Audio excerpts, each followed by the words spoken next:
down the tracks to the junction. Forget about your cares, it is time to relax at the junction. Lots of curves, you bet, and even more when you get to the junction. Petticoat Junction. There's a little hotel called the Shady Rest at the junction. Petticoat Junction. It is run by Kate. Come and be her guest at the junction. Petticoat Junction. And that's Uncle Joe. He's a moving kind of slow at the junction. Petticoat Junction.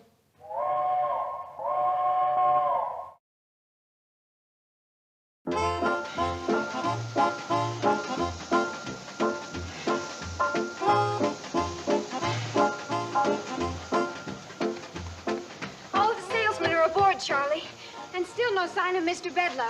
He's gonna be a mighty surprised railroad vice president when he wakes up and finds out his train is gone. Kate sure had a wonderful idea to sneak out of here while... Boyd, are you burning railroad ties again? Gee, Charlie, I just burned the loose ones. Besides, we need a quick fire. You go tell your ma that if she can keep Mr. Bedloe asleep just 10 more minutes, we're on our way to Pixley. Will do.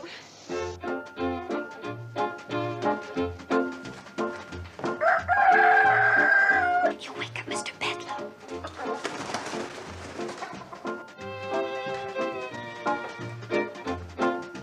Everybody get on the train? Yes, Mom, but it'll be another 10 or 15 minutes before Charlie and Floyd can get up enough steam to pull out. We just got to see to it that Mr. Bedloe doesn't wake up before they leave. All aboard. That crazy bird. Phoebe, please, you'll wake Mr. Bedloe.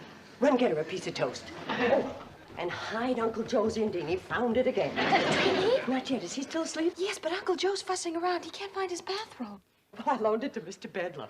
And you tell him that Mr. Bedloe is sleeping in the bridal suite and not to disturb him. Will Mom? Oh, Billie Jo, you start getting things ready so the minute Mr. Bedloe wakes up, we can quick serve him breakfast in bed and keep him there. But Charlie and Floyd and those salesmen ate up all the eggs. Oh, no. Oh, Betty Jo, go out and gather up some eggs, dear. Bobbie Jo, you keep an eye on the upstairs. Okay, Mom. And you start cooking up some ham, bacon, and sausage, and try not to burn it.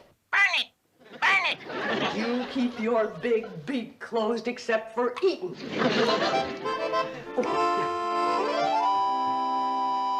What do you mean, Mr. Bedloe sleeping in the bridal suite? You ought to be sleeping in the barn, and I want my bathrobe back. There's Uncle Joe. Mother says he's not to be disturbed. We'll see about that. Kate! Shh, wake him. What's got into Kate? City feller comes in here, shuts down the railroad, fires everybody, ruins the hotel, and she gives him the best room in the place. Kate! Shh, you're gonna wake Mr. Bedloe. That chance. Buried 3 feet deep in the softest feather bed in the hotel. Kate! Uncle Joe, please, you'll wake Mr. Bedloe. See, I want to ask you a question. I've got to take these to the kitchen there for his breakfast. That's crazy, that's what it is. Feller deserves to be horsewhipped, and she treats him like royalty. Kate! Mr. Bedloe. Now, Kate, listen. Quiet. You wake Mr. Bedloe. Well, at least you got an excuse to act like a bird brain. They'll put these flowers in a nice, pretty vase. They're for Mr. Bedloe's breakfast tray. You mean he's getting breakfast in bed? As soon as he wakes up. I ain't a hearing right. I can't be. Didn't he sit right here at this table last night and say he was shutting down the railroad? Yes. And won't that shut down the hotel? Yes. Well, then what in the name of blue thunderation? Mr. Bedloe's awake. He left his eggnog tray outside the door. Eggnog tray? Well, we served him hot eggnog last night about midnight. To get him to sleep. Now, you go help your sisters get Mr. Bedloe's breakfast up to him. I don't want him having to come down to eat. Oh, okay. Now, Uncle Joe, you sit down there and I'll explain all this. What is there to explain? Mean city feller comes out here and wrecks our lives, so naturally we give him the biggest, softest bed in the place. Eggnog at midnight, breakfast carried to him in the bridal suite like he was a groom, and then you... Kate, you didn't... What? You didn't marry that viper, did you? No. We're ready, Mom. Oh.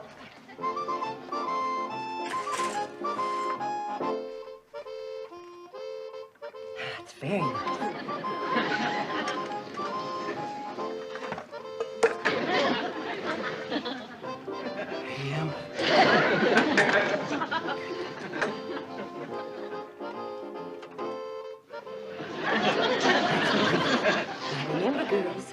pretty smiles and happy talk. Ain't you going up and move his jaws for him so he won't have to chew? Joe, I'm doing everything for a reason. Now sit down and I'll explain. I know it looks like I'm being awful soft-hearted. Soft-headed. Before Mr. Bedloe can give orders for shutting down the railroad, he's got to get to Pixley. The only way he can get to Pixley is on the train, and the train is here. Now, if we... It won't work, Kate. I see what you're driving at, but it won't work. You can't keep the train here. It's got to go into Pixley to take those salesmen that spent the night here. Well, Uncle Joe... Now, your second mistake was in thinking you could change Bedloe's mind by being nice to him. Feller like that, you gotta outsmart, outthink. Uncle Joe... I got it. We'll sneak everybody but him onto the train and send it on into Pixley before he comes down.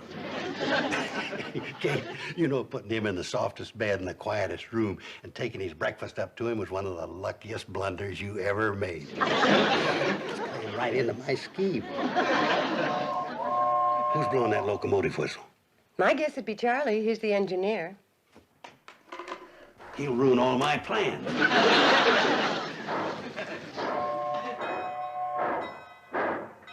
The darn fool's pulling out. We won't have time to wake the salesman. Well, they're on the train, Uncle Joe. How come? Well, I woke him up early. Kate, this is your morning for lucky blunders. Mom, it worked. We heard the train pull out. And now Mr. Bedloe can't go into Pixley. Your idea was brilliant, Mom. I knew it would work. Oh, well... wait a minute, girls. In all fairness, Uncle Joe had the same idea. That's true, girls. It's just that your mother got up first and beat me to it.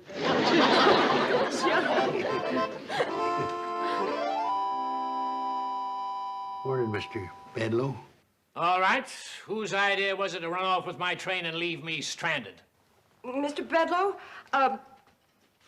gentlemen are not permitted in the dining room in their robes. I am no gentleman, and this is not my role. Now, do I get an answer to my question? All right. We'll let the government settle it.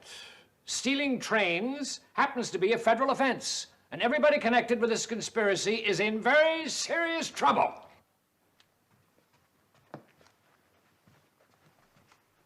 I hope this teaches you a lesson, Kate. Next time you get one of your crazy ideas, check it over with me first. I could have told you this would never work. Hey. What? Somebody's hid my Indian again.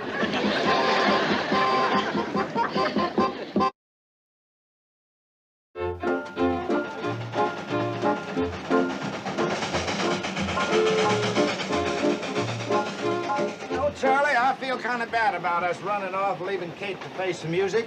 Well, if it was anybody else but Kate, I'd be mighty worried. But that's one woman in a million. She sure is. I never met a woman yet to compare with Kate. How come you never asked her to marry you, Floyd?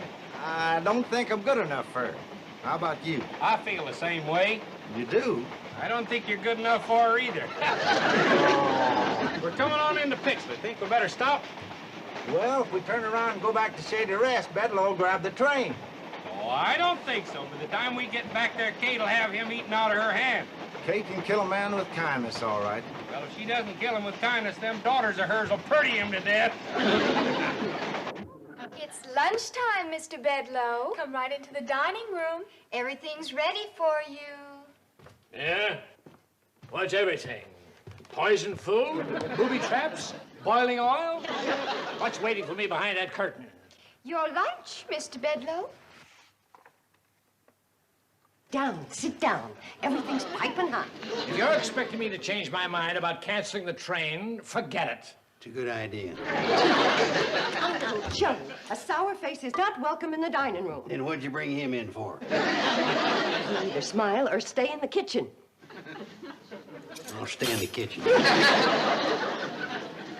Please, sit down. Girls. If this isn't a bribe, why all the attention? As long as you're a guest in my hotel, you're entitled to Shady Rest hospitality. We do not bring our differences to the table. All right, girls, start the food.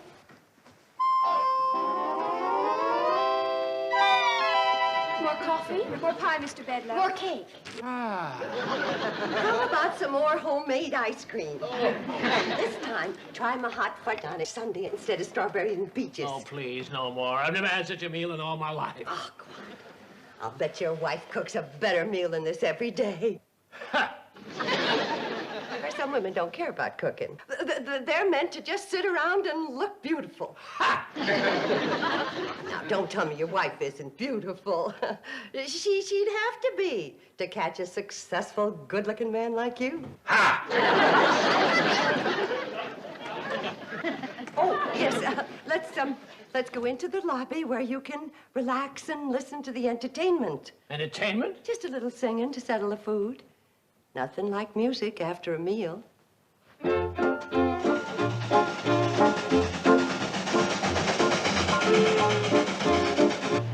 What are you trying to do? Jump the track and get a song wrote about you like Casey Jones? Well, I figure the faster we go through Shady Rest, the less chance Bedloe's got of stopping us. We're better than 20 miles out of Shady Rest.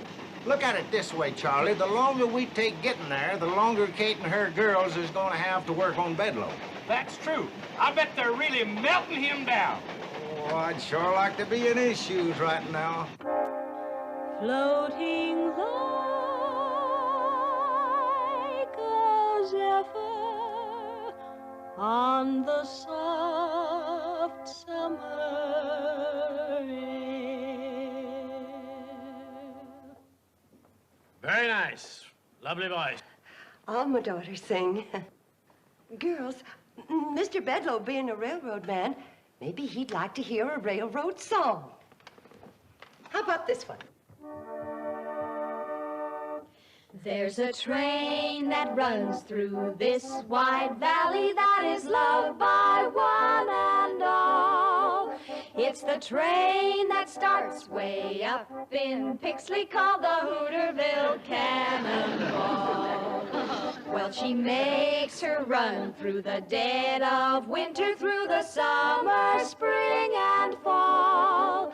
Neither cold nor heat nor flood can stop her. She's the Hooterville Cannonball.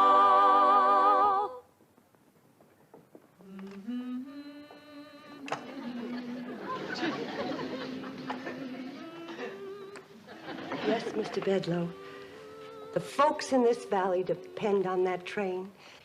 It hauls the farmers' crops to market. It takes their children to school. It brings their supplies from town. And on Sunday, it makes a special trip just to take folks to church.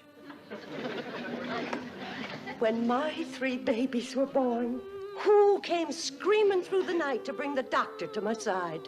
The Hooterville Cannonball. Her whistle speaks a language we all understand. To the children, it's a lullaby. To the young folks, a song of love. And to the old, a hymn of comfort. Mr. Bedloe, the folks in this valley haven't got much money. But as long as that little train runs, they'll never be poor. That's the Hooterville Cannonball.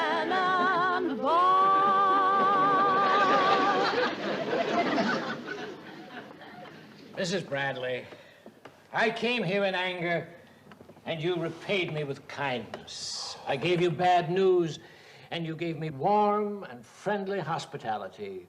You and your lovely daughters have taken the time and the trouble to explain what the Hooterville Cannonball means to you and your neighbors. After all of that, could any man say, scrap that little train? Just one. Me. The minute it gets back from Pixley.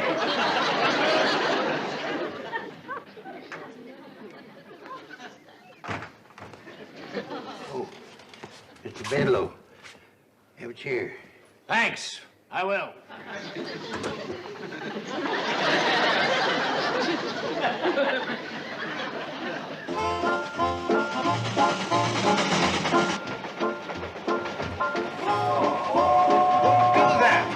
Close to Shady Rest, and you'll tip off Bedloe we're coming. I think he knows it already, Floyd. Take a look. It's Bedloe. Right smack dab in the middle of the track. You think we ought to stop? Of course we're going to stop, you smokehead. That's one of Kate's best chairs.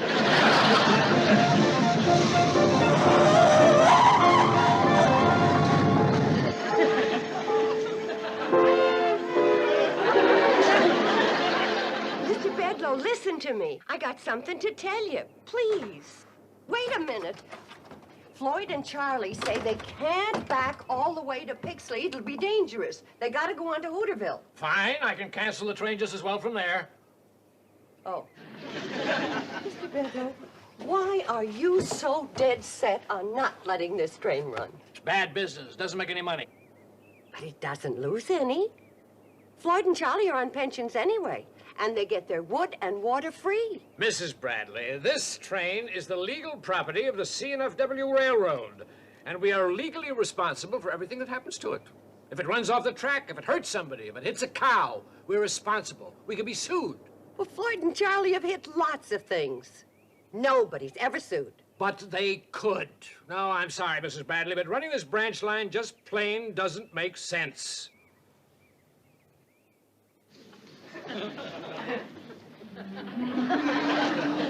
Doesn't it make sense to help folks when they need it? Bring the doctor when you're sick. Take little children to school. Forget it. It won't work. You go up there and tell those two clowns in the locomotive they got 60 seconds to get this thing rolling or I'll cut off their pensions. Guess you win, Mr. Bedloe. I always do, Mrs. Bradley.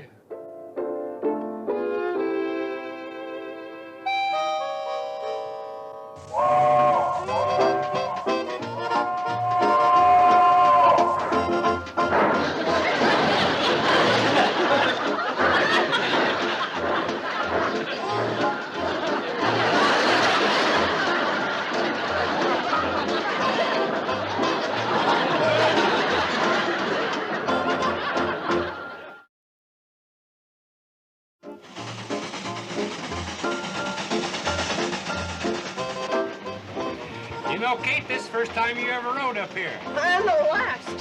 Why did you say that? I thought you had a scheme to keep this old train running. Oh, well, I have. That's why I'm going into Hooterville, but it's scary riding up here going so fast. Those things ever blow up? This one never has. You just might today, though. Why? You're squeezing that pipe so hard you're shutting off her water. Oh. Can't you go a little faster, Charlie?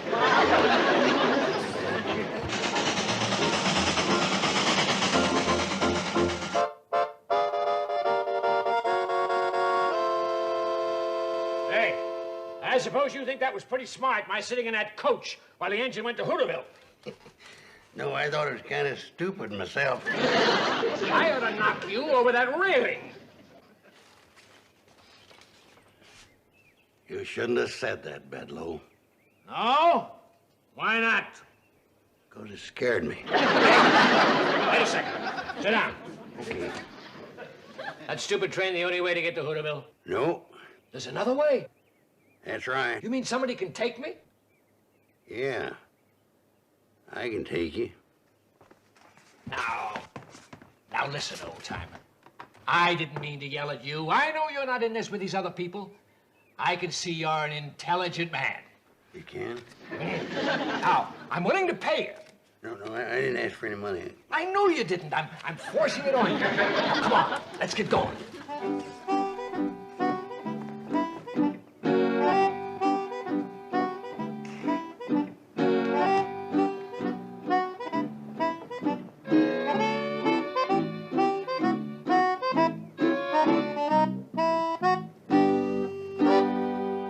Hey, what is this? I thought you were going to take me to Hooterville.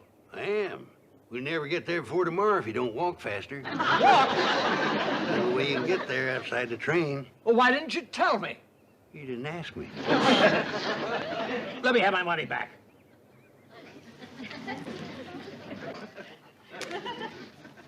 Indian giver.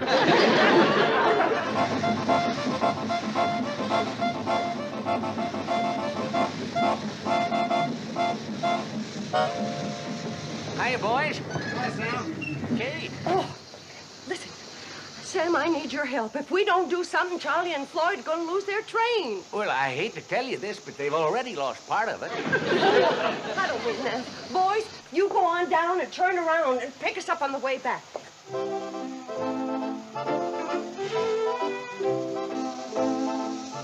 Hurry up, boys. All right, Kate. Are you still a deputy sheriff? Well, I never was a deputy sheriff. I was marshal at the 4th of July parade once. That's close enough. Come on. Well, what's this all about, Kate? Come on, I'll explain. Don't worry, girls. I'll handle Bedloe. You know, fighting the railroad's a man's job. Hey, everybody. Mr. Bedloe got away. He's on his way to Hooterville. Oh, no. He found that old hand car and got it on the track.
Is he hurt? No, he's just all pumped out. He'll be all right as soon as he gets his wind back. We run him for 5 miles. Are you going to be all right, Mr. Bedloe? I guess so. Who are you? My name's Drucker. Hey, Marshal Drucker from Hooterville. Marshal Drucker? He's a lawman. Thought you ran a general store. Yeah, I do that, too. Also publish the newspaper. Yeah, plus being the postmaster. And he's the mayor? Never mind all that. No, if you're a marshal, arrest every one of these people. What's the charge? Stealing a train. You mean Charlie and Floyd's train? That's my train. Oh, I'm the official representative of the C&FW Railroads. Marshal Drucker, do your duty. Yeah, be quick about it. All right. Mr. Bedloe, I hereby serve you with these 27 summonses, complaints, subpoenas, and overdue bills. What for? For the damages caused by your train during the past 20 years, and for supplies furnished and services rendered thereto by the citizens of this valley, as named in the complaints, etc., in your hand. Why, that's ridiculous. Totals up to about $150,000. Now, I wouldn't call that ridiculous. Baloney. What judge would honor that? Judge Drucker. You! I'll demand a jury trial. Well, I don't think you could find 12 men around here that ain't in that bunch of complainers. Judge Drucker, isn't there some way that this thing can be settled out of court?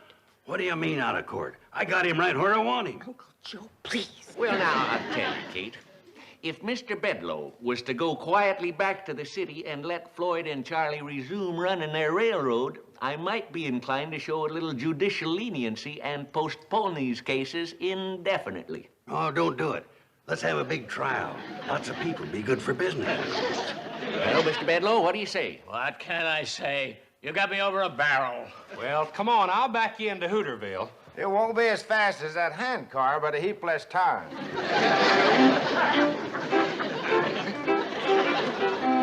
Well, Kate, you've pulled some beauties today.